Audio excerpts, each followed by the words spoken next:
نحمده ونصلي على رسوله الكريم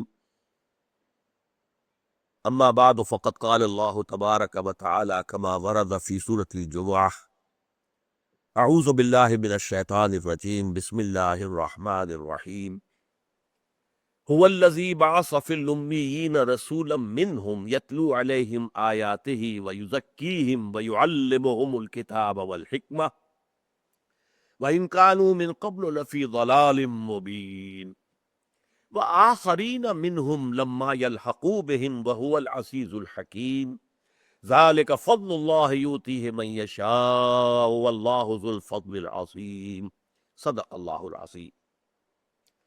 وہی ہے اللہ جس نے اٹھایا امیین میں سے ایک رسول، انہی میں کا، جو سناتا ہے انہیں اس کی آیات اور تزکیہ کرتا ہے ان کا، پاک کرتا ہے ان کو، اور سکھاتا ہے انہیں شریعت، احکام، اور سکھاتا ہے ان کو حکمت، اور یقیناً وہ لوگ اس سے قبل بڑی کھلی گمراہی میں مبتلا تھے۔ وَآخَرِينَ مِنْهُمْ لَمَّا يَلْحَقُوا بِهِمْ، اور اس کی بعثت جو ہے اوروں کے لیے بھی ہے جو انہی میں سے ہوگے مگر ابھی ان میں شامل نہیں ہوئے۔ وَهُوَ الْعَزِيزُ الْحَكِيمُ، اور وہ زبردست ہے، کمال حکمت والا۔ اب یہ آیت در حقیقت اس اعتبار سے بہت اہم ہے کہ امت محمد صلی اللہ علیہ وسلم کا کمپوزیشن جو ہے یہ اس کو بیان کر رہی، اور اس کے لیے میں آپ کے سامنے the structure of an atom اس کو سامنے رکھوں گا۔ ایٹم کا آپ کو معلوم ہے کہ نیوکلیس ہوتا ہے ایک، اس میں پازیٹیو چارج ہوتے ہیں، الیکٹرک چارجز پازیٹیو، اس کے گرد ہوتے ہیں الیکٹرانز، ایک دائرہ، دوسرا دائرہ، تیسرا دائرہ، الیکٹرانز ہیں، ان میں نیگیٹو چارج ہوتا ہے۔ بالکل اسی طریقے سے امت محمد کا ایک نیوکلیس ہے، وہ نیوکلیس ہے امیین، جن میں سے حضور تھے اور جن کے لیے آپ کی بعثت خصوصی ہے، اسی لیے ان کی زبان میں قرآن نازل ہوا۔ لہذا اصل بعثت آپ کی بعثت اولین کہہ لیجئے، وہ تو امیین کے لیے ہے، اور یہ ایک بہت بڑا فضل ہے جو اللہ نے عطا کیا بنو اسماعیل کو، اور جو امی تھے، جن کے ہاں یوں سمجھیے کہ کوئی 2500-3000 سال سے نہ کوئی نبی آیا، نہ رسول آیا، نہ کتاب آئی، کچھ بھی نہیں، امیین، ان میں اللہ نے اپنا ایک نبی اٹھایا، تو اس اعتبار سے انہیں بہت بڑا فضل حاصل ہوا، فضیلت حاصل ہوئی۔ لیکن یہ کہ یہ نبی صرف ان کے لیے نہیں بھیجے گئے بلکہ پوری نوع انسانی کے لیے بھیجے گئے۔ اب اس کا کیا پروسیجر ہو سکتا تھا کہ آپ نے صلی اللہ علیہ وسلم امیین کے اندر سے ایک امت تیار کر دی، ایک جماعت تیار کر دی، اسے آپ مبلغین کی جماعت کہیں، اسے آپ مجاہدین کی جماعت کہیں، وہ آپ نے تیار کر دی، اور جزیرہ نما عرب میں وہ مقصد بھی پورا کر دیا۔ هو الذی ارسل رسولہ بالہدی ودین الحق لیظہرہ علی الدین کلہ، اللہ کے دین کو غالب کر دیا، جو بھی اس میں مصیبتیں اٹھانی پڑی، تکلیفیں جھیلنی پڑی، آزمائشوں میں سے گزرنا پڑا، جو ہوا وہ اب آپ سیرت کو ایک نظر میں لے آئیے کہ اس میں کیا کیا کچھ حضور نے جھیلا ہے اور کیا کیا کچھ آپ کے ساتھیوں نے جھیلا ہے۔ لیکن یہ کہ اب اس امت کو بقیہ تمام نوع انسانی کے لیے ذریعہ بنایا گیا، اب تم یہ پیغام پہنچاؤ باقی پوری نوع انسانی تک۔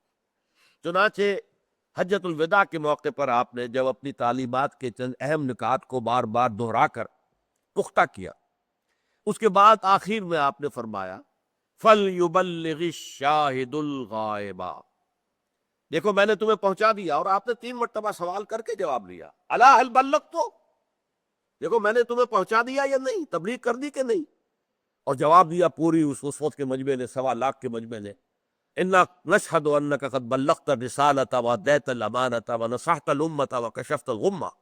ہاں اے رسول صلی اللہ علیہ وسلم، ہم گواہ ہیں، آپ نے رسالت کا حق ادا کر دیا، آپ نے امانت کا حق ادا کر دیا، آپ نے گمراہی کے جو اندھیارے تھے ان کے پردے چاک کر دیے، آپ نے ہماری خیر خواہی کا حق ادا کر دیا۔ 3 مرتبہ سوال اور جواب کے بعد آپ نے فرمایا فَلْيُبَلِّغِ الشَّاهِدُ الْغَائِبَ، اب پہنچائے وہ جو یہاں ہیں ان کو جو یہاں نہیں ہے۔ جو یہاں نہیں ہے میں دونوں انکلوڈ ہو گئے، اس وقت دنیا میں جو انسان تھے وہ بھی، اس لیے کہ ابھی میں آیت آپ کو سنا چکا ہوں، آیت نمبر 158 سورہ آراف کی، یا ایھا الناس انی رسول اللہ الیکم جمیعا، اے لوگو، اے بنی آدم، میں اللہ کا رسول ہوں تم سب کی جانب۔ اور اسی طرح سورہ سبا میں فرمایا گیا حضور سے خطاب فرما کر، وما ارسلناک الا کافۃ للناس بشیرا ونذیرا، ہم نے نہیں بھیجا ہے آپ کو اے محمد مگر پوری نوع انسانی کے لیے بشیر و نذیر بنا کر۔ یہ کام اب کس کو کرنا ہے؟ اب امت کو کرنا ہے۔ اس کے نتیجے میں کیا ہوا؟ ایرانی ایمان لے آئے، اب یہ گویا کہ الیکٹران نمبر 1 ہو گیا۔ رومیوں میں سے بہت سے ایمان لے آئے، یہ الیکٹران نمبر 2 چل رہا ہے۔ قبطی کاپٹکس جو تھے مصر کے، وہ ایمان لے آئے، یہ اور آگے چل رہا ہے۔ تو یہ ہے جو کہ الیکٹرانز ہیں جو گھوم رہے ہیں، لیکن نیوکلیس وہ ہے امیین، امیین بنو اسماعیل، وہ ہے در حقیقت جن کی زبان میں یہ کتاب آج بھی موجود ہے، جن کی لسان عربی مبین، اس کے اندر قرآن نازل کیا گیا۔ اس اعتبار سے یہاں فرمایا، کیونکہ پہلی آیت میں کیا تھا، هو الذی بعث فی الامیین رسولا منہم، اس پر عطف قائم ہو رہا ہے، وآخرین منہم، اور بھی ہے، دوسرے بھی ہیں جن کی طرف ہم نے مبعوث کیا ہے محمد کو صلی اللہ علیہ وسلم۔ اب یہاں 2 الفاظ آئے، منہم ہے انہی میں سے، جو بھی آئے گا انہی میں ضم ہو جائے گا، جو بھی آئے گا انہی میں شامل ہو جائے گا، امت محمد ہی میں شمار ہوگا۔ یہ صرف امیین ہی کی امت نہیں ہے، یہ پوری عالمی امت ہے، یہ تو گلوبل امت ہے۔ پوری دنیا میں کوئی قوم ایسی نہیں ہوگی جہاں کوئی مسلمان موجود نہ ہو، گلوبل امہ۔ اس اعتبار سے وہ جو ہے انہی میں سے، بالآخر انہی میں شامل ہو جائیں گے، وہ امت کا جز ہے، جزو لا ینفک ہے۔ لما یلحقوا بہم، لیکن ابھی تک ان کے ساتھ ملحق نہیں ہوئے، شامل نہیں ہوئے۔ As the time passes, they will join them۔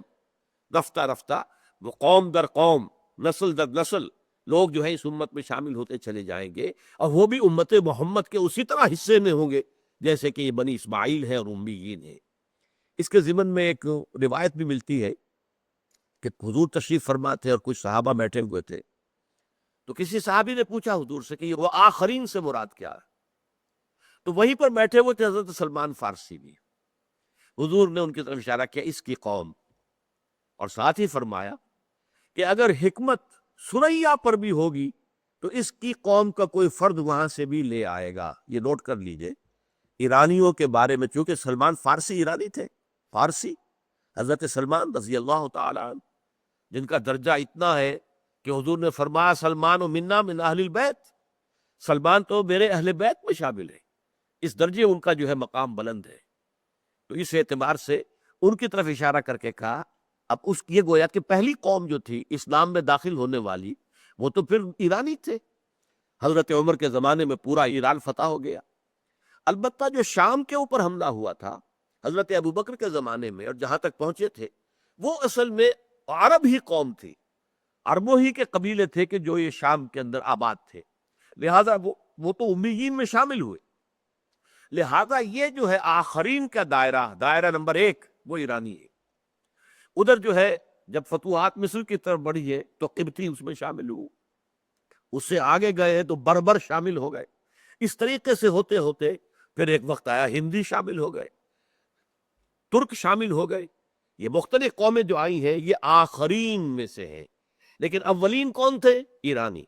اور چونکہ ایرانیوں کے اندر یہ جان لیجئے، جیسے خود ہندوستان کے اندر منطق اور فلسفہ اپنے پورے عروج پر تھا، یہ 3 ملک دنیا میں ایسے رہے ہیں کہ فلسفہ اور منطق کی کریڈلز جن کو کہنا چاہیے، یہاں پر کوئی شے پروان چڑھتی ہے، بڑھتی ہے، جیسے بچہ جو ہے وہ پنجھوڑے کے اندر پل رہا ہے، بڑھ رہا ہے، تو منطق اور فلسفہ جو ہے دنیا میں 3 جو ہے ممالک ان کے اندر اس کی پروان ہوئی ہے، وہ چڑھا ہے، انڈیا، ایران اور گریس، یونانی فلاسفہ وہ زیادہ مشہور ہو گئے، اس لیے کہ اس کے بعد سارا جو ہے رینائسنس کے بعد علم کا مرکز یورپ بن گیا، اس لیے وہ زیادہ مشہور ہے۔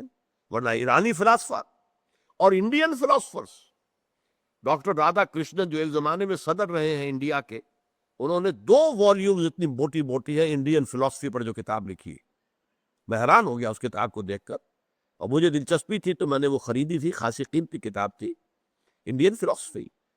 اور واقعہ یہ ہے کہ وہ فلسفے کے اعتبار سے، منطق کے اعتبار سے بلند ترین مقامات پر پہنچے. اور پروفیسر یوسف سلیم چشتی مرحوم، جنہوں نے ساری عمر شادی کی نہیں، بس پڑھتے پڑھاتے رہے، وہ کہا کرتے تھے، فلسفے کی بہت جو ہے ان کی نگاہ وسیع تھی فلسفے پر. وہ کہتے تھے کہ 600 عیسوی تک، 600 قبل مسیح سے لے کر 600 عیسوی تک، یہ 1200 برس ہے، سارا فلسفہ ان کے دوران دنیا میں پیدا ہو چکا تھا. 600 کے بعد کوئی نیا فلسفہ دنیا میں وجود میں نہیں آیا. پرانی شراب ہے جو نئی بوتلوں میں آ رہی. لاجیکل پوزیٹیوزم یہ فلسفہ جو ہے ہندوستان میں موجود تھا. امپیریسزم اس کے فلسفہ ہندوستان میں موجود تھا. آئیڈیالزم یہ فلسفہ ہندوستان میں موجود تھا.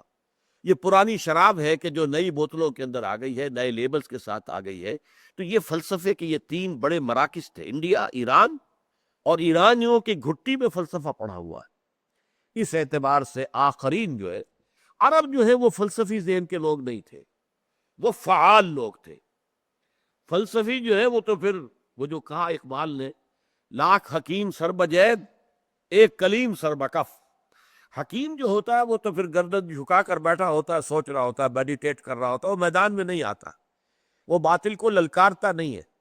وہ تو جیسے علامہ اقبال کی بھی آپ ایک تصویر دیکھی ہوگی، جو اس طرح وہ بیٹھے ہوئے ہیں، جیسے گہری سوچ کے اندر عام طور پہ یہ تصویر آتی ہے. یہ گویا کہ حکیم، یہ اس کے لیے ایک بڑی سمبولک تصویر ہے، اور جس کو خود اقبال کہتے ہیں کہ لاکھ حکیم سر بجیب، وہ اپنے گریبان ہی میں منہ ڈالے رکھتے ہیں اور اپنے غور کرتے رہتے ہیں، میڈیٹیٹ کرتے ہیں، اس کے اندر مراقبے کرتے ہیں، سوچتے ہیں، تصورات کی دنیا میں رہتے ہیں.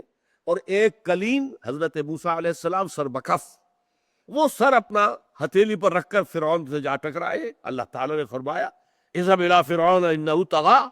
کہاں فرعون، کتنی بڑی اس کی بادشاہت، کتنی اس کی افواج، کہاں یہ کلیم بے نوا، اور بنی اسرائیل میں سے کہ جو ان کی غلام قوم تھی اس میں سے تھے، لیکن اللہ تعالیٰ نے بھیجا، جا ٹکرائے سر بکف.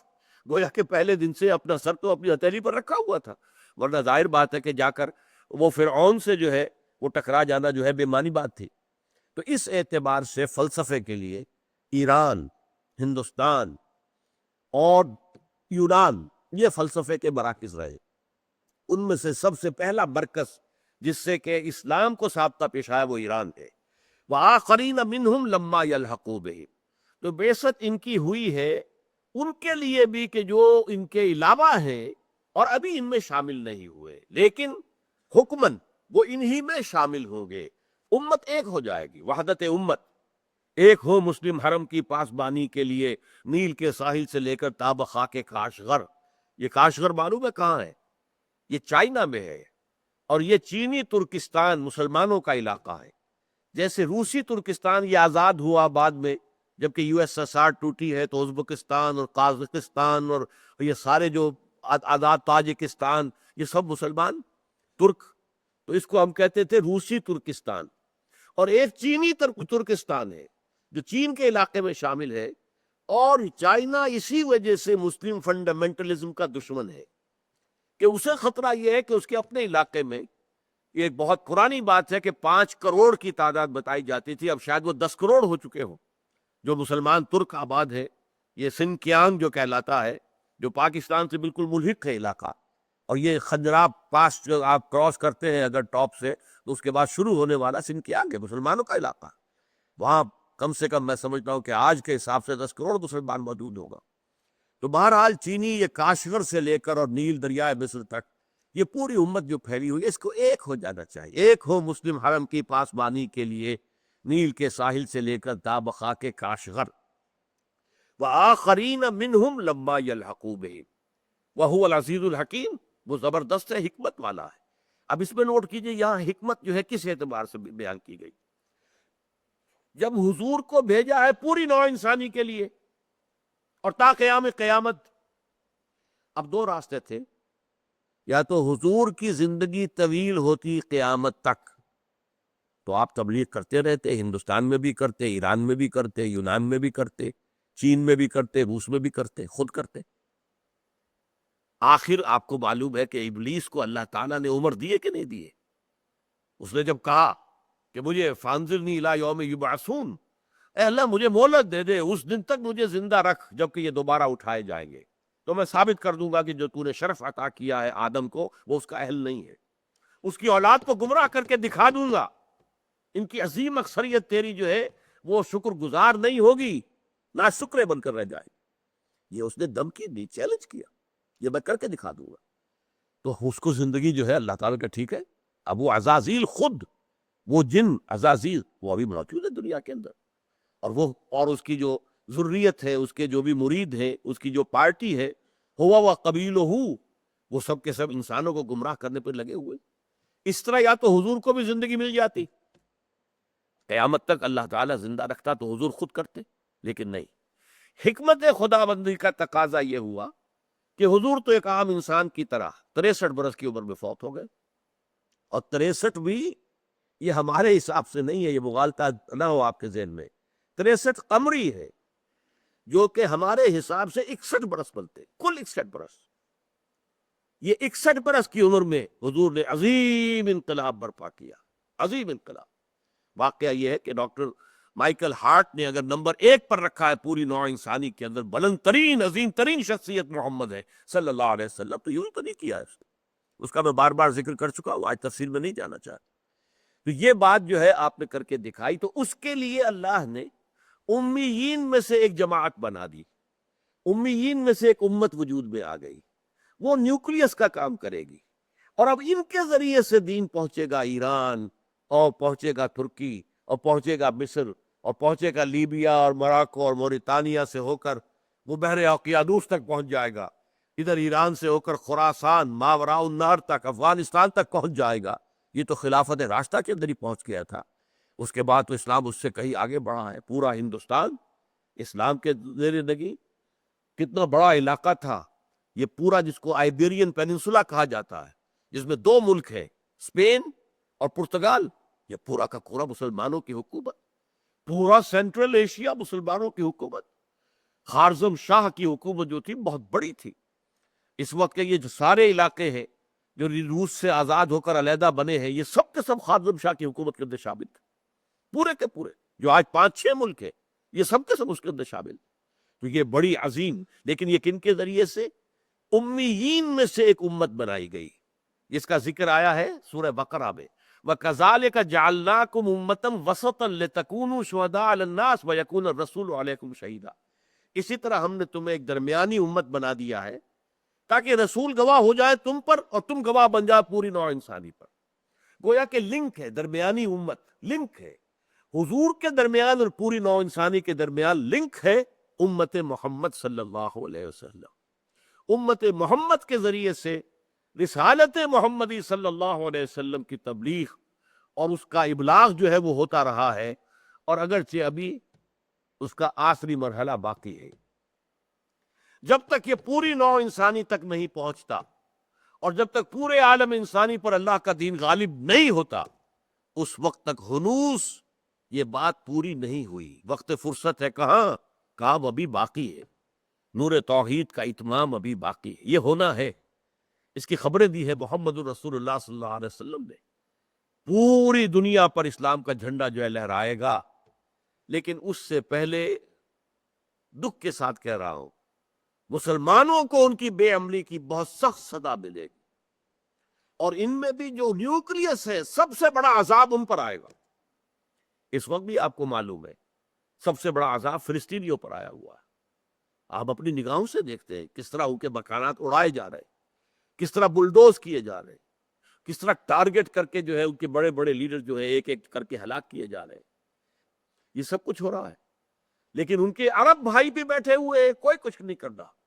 اور خود مسلمان جو سب بھائی ہیں، آخرین وہ بھی تو بھائی ہے، وہ آخرین منہم، انہی میں سے ہے جو بعد میں ایمان لائے ہیں، ہندی ہے بہت بعد میں ایمان لائے ہیں، لیکن ہے تو اسی امت مسلمہ کے حصے۔ ہم کچھ نہیں کر پا رہے۔ ضربت علیہم الذلۃ والمسکنۃ وباؤوا بغضب من اللہ، جو قرآن مجید میں 2 مرتبہ آیا ہے مضمون یہود کے لیے، آج وہ راست آ رہا ہے، صادق ہو رہا ہے مسلمانوں پر۔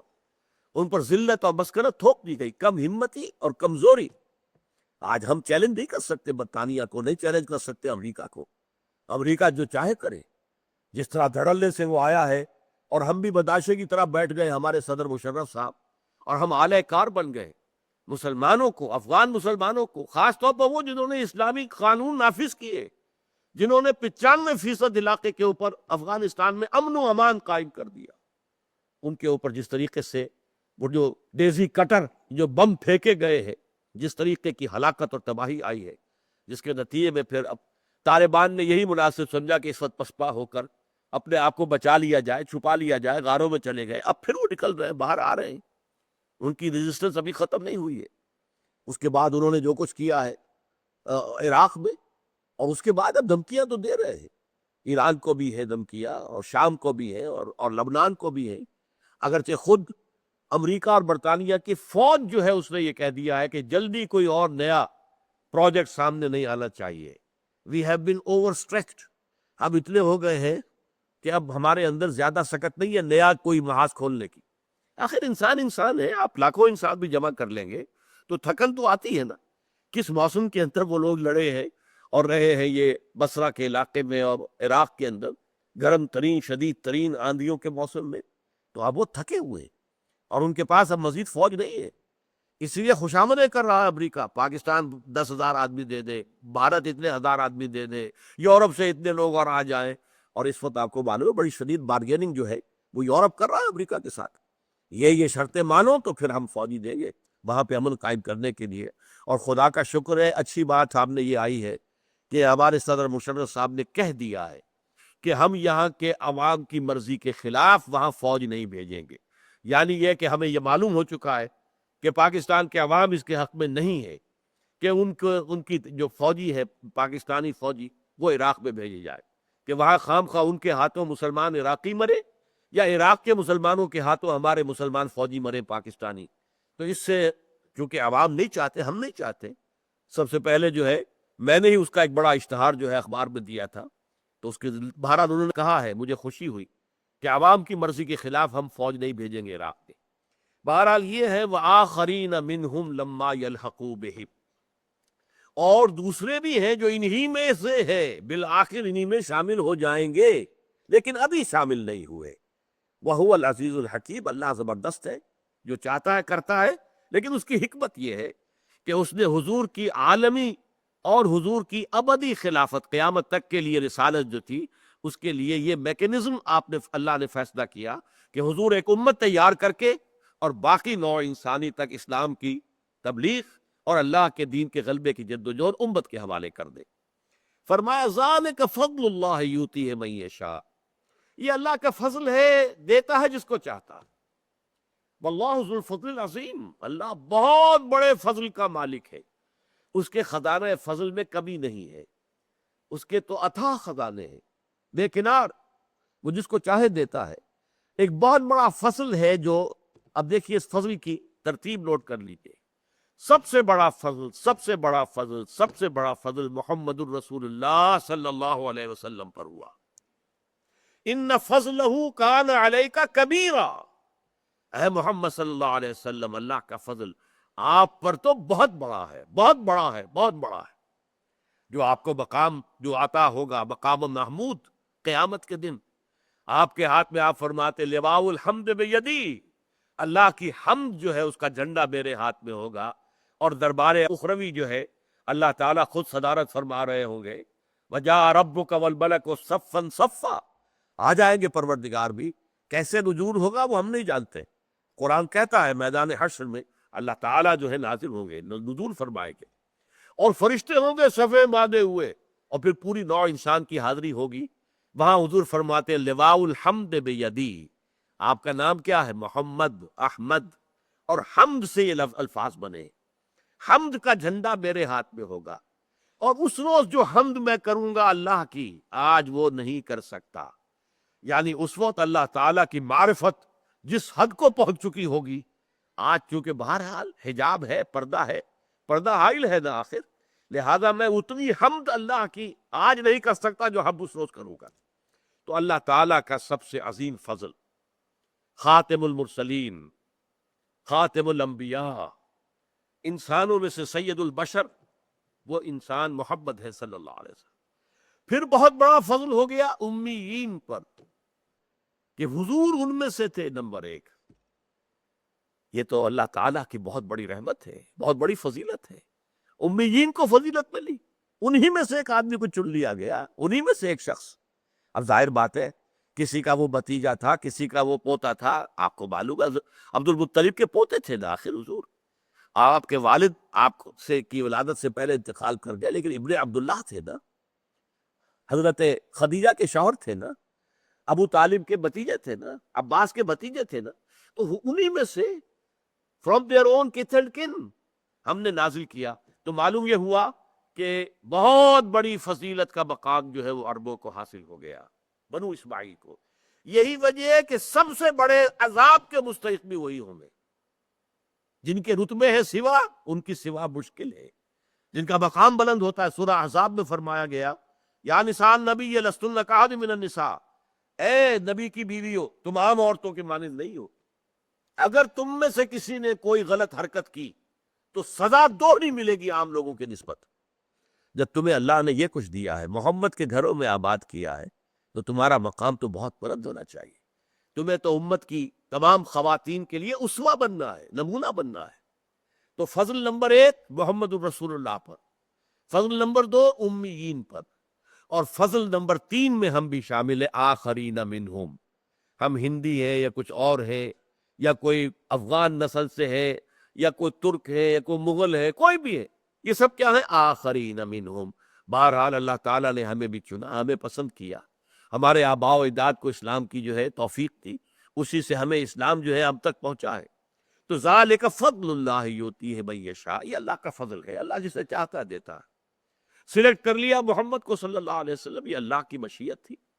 سلیکٹ کر لیا امیین کو کہ ان میں سے نیوکلیس بنانا ہے امت محمد کے لیے، یہ اللہ تعالیٰ کی فضل تھا۔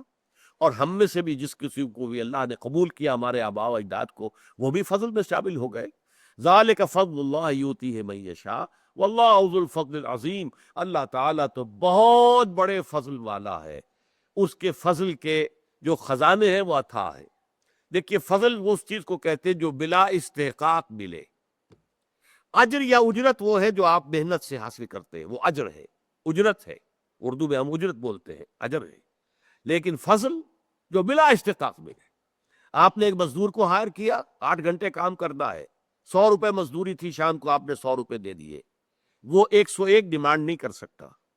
لیکن اگر آپ نے دیکھا ہے کہ اس نے بڑی محنت سے کام کیا، چاہے کوئی سپروائز کر رہا تھا یا نہیں کر رہا تھا، ہی واز ورکنگ، آپ نے اس کو 10 روپے 20 روپے اور دے دی، یہ فضل ہے۔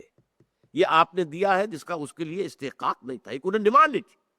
تو اللہ سے کوئی انسان بھی کوئی شے ڈیمانڈ نہیں کر سکتا، جو بھی کچھ اللہ دیتا ہے وہ فضل ہے۔ روزی ہم اگر کماتے ہیں، محنت کرتے ہیں، بھاگ دوڑ کرتے ہیں، اس کے لیے چاہے دفتروں میں گھس گھس کرتے ہیں اپنے قلم سے، اور چاہے کسی چلاتے ہیں، اینٹیں ڈھوتے ہیں، یا کئی کارخانے میں کام کرتے ہیں یا دکان، لیکن جو کچھ ملتا ہے اسے اللہ کا فضل سمجھو، اپنی محنت اور مزدوری کا حاصل نہ سمجھو۔ لہذا سورہ جمعہ ہی کے اندر آ جائے گی وہ آیت، فَإِذَا قُضِيَتِ الصَّلَاةُ فَانتَشِرُوا فِي الْأَرْضِ وَابْتَغُوا مِن فَضْلِ اللَّهِ۔ جب نماز جمعہ ادا ہو چکے تو اب تم پھیل سکتے ہو، جاؤ اپنے اپنے کام پر، جاب پر، اپنی محنت پر، دکان پر، ریڑھی پر، جس پر بھی چاہو محنت کرو، اللہ کا فضل تلاش کرو۔ تو جو کچھ ملے گا وہ اللہ کا فضل ہے، you can't demand it from Allah, یہ آپ کا حق نہیں ہے، یہ اللہ کا فضل ہے جو اللہ دیتا ہے۔